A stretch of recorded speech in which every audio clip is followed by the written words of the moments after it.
Salut les amis, j'espère que vous allez bien, on se retrouve aujourd'hui pour une nouvelle vidéo. Dans cette vidéo, on va débriefer le match entre le Barça et donc le Napoli qui avait lieu pour le match aller 8e de finale de Ligue des Champions, match au Maradona, donc match toujours compliqué. La Ligue des Champions, c'est quelque chose que le Barça ne connaissait pas depuis déjà plus de 2 ans, donc c'est pas un hasard si ce match d'emblée était compliqué, surtout vu la situation actuelle de l'équipe. Personnellement, même si le Napoli est 9e, ça reste un match coup près, c'est toujours compliqué, il y a beaucoup de jeunes, et on l'a vu avec le 11 mis en place par Xavi. Avec notamment un 11 sans grande surprise, je vous l'avais annoncé ce matin lors d'une vidéo, avec notamment Cancelo à gauche, à droite Koundé, défense centrale Inigo Martinez, Araujo, le milieu de terrain, Frenkie de Jong, Christensen, Gundogan, Pedri, Lamine Yamal et Lewandowski, donc titularisé pour ce match face à Naples, donc Osimhen, Kvara, etc. Donc on s'attendait, entre guillemets, à un match compliqué malgré tout, parce que les matchs de Ligue des Champions, ce n'est plus la norme pour le Barça. Il faut le savoir, même si c'est difficile à accepter pour les fans. Alors, un match qui s'est composé de 4 parties. Une principale partie, la première, qui a duré de la première minute à la 30e minute, où le Barça était très dominant, avec un pressing très efficace, mais avec très peu d'occasions créées. Il y a eu la frappe de Lamine Yamal, il y a eu également une occasion de Lewandowski, avec un bel arrêt de Meret, et une frappe de Gundogan de loin, avec un bel arrêt du gardien du Napoli. Globalement, une première mi-temps plutôt maîtrisée, même si on voit qu'il y a un problème pour se créer des situations dans les 25 derniers mètres. Alors oui, c'est toujours compliqué face à des défenses basses, mais on a senti l'âge quand même de certains joueurs. Lamine Yamal, qui est un joueur avec beaucoup de talent, on l'a vu ce soir, ça reste un match de Ligue des Champions, et évidemment il n'a pas cette expérience-là, ce vécu, et c'est normal. Petit à petit, il va l'acquérir. Mais ça se sent. On a mis beaucoup de temps au milieu de terrain pour s'activer. Je pense que Gundogan était le meilleur joueur du Barça en première mi-temps d'ailleurs, avec beaucoup de pressing, se placer entre les lignes. Franchement, il était assez différentiel. Mais on attendait un peu plus des autres, c'est-à-dire de Jong, Pedri, Christensen en 6 avec beaucoup de mal, je trouve, à la relance. Et une défense qui était plutôt solide. On va pas se mentir, le Barça, à la mi-temps, c'est 0 tir concédé, donc dominant face à un Napoli avec le ballon, sans plus créer trop d'occasions que cela. Donc une première mi-temps qui était globalement côté Barça, mais sans grande différence non plus. Pour la seconde mi-temps, le Barça va faire face à une équipe du Napoli qui va changer, avec cette fois-ci une équipe du Napoli qui va vouloir attaquer, être beaucoup plus directe, une équipe du Napoli qui va avoir très peu de situations, on va pas se mentir. Il y a eu au bout de 40 secondes je crois Politano qui va mettre une tête qui passe très loin.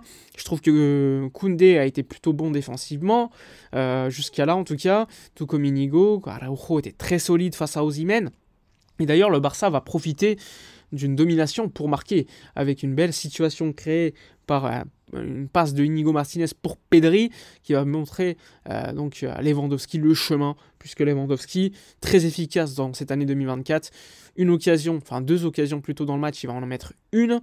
On l'a pas vu très affûté avec le ballon, on va pas se mentir, mais quand il y en a une dans les 16 mètres, il doit la mettre, et il l'a mis, ce qui a permis au Barça de mener.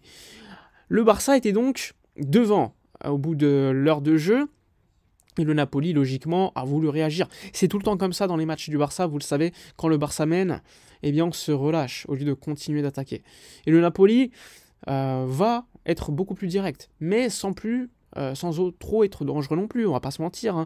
Kvara est sorti assez tôt, Osimhen, on le voyait pas, et il a fallu d'une situation où Inigo Martinez fait l'erreur de vouloir anticiper, et il fait face à un mur. Osimhen, on le sait, c'est un 9 de grande classe, il en a une, il va te la mettre, et là il va mettre le but pour égaliser, un petit peu comme Lewandowski. Sans faire un grand match, les deux vont marquer un but. Donc le Barça, à ce moment-là, il y a 1-1. On va pas faire beaucoup de changements, on va attendre je crois la 75e pour faire rentrer Rafinha à la place de Lamine, et ensuite les autres changements auront lieu beaucoup plus tard. Sur cette seconde mi-temps, un Barça beaucoup moins dominateur avec le ballon. On l'a vu, beaucoup de mal à se trouver entre les lignes. D'ailleurs, Gundogan a un peu disparu en seconde mi-temps, et paradoxalement, ce qui a permis à Frenkie de Jong d'être beaucoup plus intéressant pour casser les lignes avec les conduites de balles. Mais encore une fois, on arrivait au même problème. La création dans les 25 derniers mètres était assez problématique. Il n'y a rien, c'est très peu de situations créées. Tu as Cancelo qui par moment essaie de dribbler sur le côté et qui essaie de centrer. Il y a eu le centre de l'extérieur qu'il a fait qui était vraiment bon, mais sinon globalement c'était pas assez. Et côté Lamine Yamal, on l'a vu, très intéressant, il travaille beaucoup défensivement, on voit qu'il a du talent encore une fois, hein, on ne va pas se mentir, mais aujourd'hui, c'était pas assez. Le Barça offensivement, c'était pas assez aujourd'hui, et même au milieu de terrain, au fur et à mesure, ça s'est affaissé, je trouve. Et là, le Napoli a commencé à y croire, il y a eu des corners, des situations avec Simeone qui est rentré à la place d'Osimhen. Donc un Barça qui avait de moins en moins confiance. Et on va pas se mentir, après la légalisation du Napoli, on se disait, avec la confiance qu'on a, nous supporters aux joueurs, à tout moment ça peut tourner pour le Napoli. Bon, finalement, le Napoli ne va pas marquer de but à la fin du match. Un Ter Stegen qui a eu à faire aucun arrêt. Tu as eu la tête d'Anguissa à un moment donné sur un corner où franchement on a flippé. Mais sinon, globalement, Ter Stegen n'a rien eu à faire. Il y a eu le but, franchement, ok, c'est un 1 contre 1, il passe pas loin de la stopper avec le pied, mais globalement on ne l'a pas vu. Son jeu au pied était pas mal ce soir par rapport à ce qu'on avait vu lors des différentes dernières semaines. Globalement, un Barça très friable, très jeune, qui fait un petit peu son âge. Il y a des joueurs expérimentés comme Gundogan, comme Lewandowski, mais encore une fois, globalement, l'équipe est très très jeune, que ce soit en termes d'expérience Ligue des Champions ou autre. On l'a vu, je crois, dans l'effectif, dans le 11 mis en place, avec Christensen qui avait gagné la Ligue des Champions. Je crois, hein, il y a peut-être... Ouais, et Cancelo aussi, mais Cancelo ne jouait pas, si je ne m'abuse. Donc voilà, très peu de joueurs expérimentés pour faire la diff. Et ceux qui étaient expérimentés, ils l'ont fait en première mi-temps, avec notamment Gundogan qui a été très bon en première mi-temps, qui ensuite a disparu avec le moindre contrôle du Barça en seconde mi-temps. Donc oui, un Barça qui tactiquement était en place, je trouve, mais qui en termes de qualité individuelle dans le dernier tiers n'a pas été bon, pas beaucoup d'appels. Il y a eu des appels des milieux à un moment donné, surtout en première mi-temps, de Pedri, Gundogan dans la surface, mais pas beaucoup servi. En première mi-temps, franchement, les 20 premières minutes, je pense qu'il y a certaines situations qui auraient dû être mieux gérées pour marquer. Franchement, il n'y a peut-être pas des tirs sur ces situations, mais on doit faire mieux, on doit tuer l'adversaire. Et là, tu finis le match à 1-1 face à un Napoli qui n'est pas ouf, on va pas se mentir. Loin de là, attention, même une équipe, je pense que le Barça était supérieur ce soir. Mais encore une fois, tu ne tues pas l'adversaire. Ça reste pas un mauvais résultat quand tu regardes comme ça.